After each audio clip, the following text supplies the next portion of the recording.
Madam రీసెంట్గా మనం కొన్ని చూస్తున్నాం, ఐపీ పెట్టే వాళ్ళంతా వాళ్ళు వాంటెడ్గానే చేస్తున్నారని ఆరోపణలు వస్తున్నాయి. వాళ్ళు వేరే ప్రాపర్టీస్ కొనుక్కొని నా దగ్గర ఏం లేవేసని చెప్పేసి అంటున్నారట. ఇది సాధ్యమవుతుందా ఇలా చేయడం?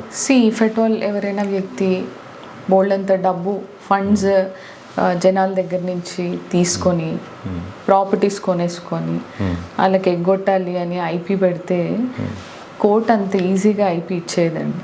Okay, court first of all ఈ లాస్ట్ 3 years నుంచి ఈయన ట్రాన్సాక్షన్స్, బ్యాంక్ డీటెయిల్స్, ఎక్కడెక్కడ ఏమేమి కొన్నాడు ఏంటి అనేది డెఫినెట్గా చూస్తుంది.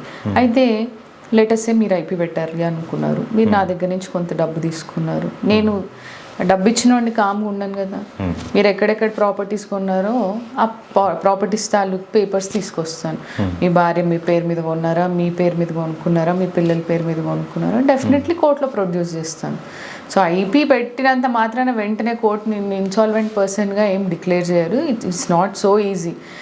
జనాల దగ్గర నుంచి డబ్బు కొట్టేయడము, ఐపీ పెట్టేసి నేను తప్పించుకోవాలి అనుకోవడము, అది అంత ఈజీ అయిపోతే డెఫినెట్లీ అందరూ అదే పని చేస్తారు.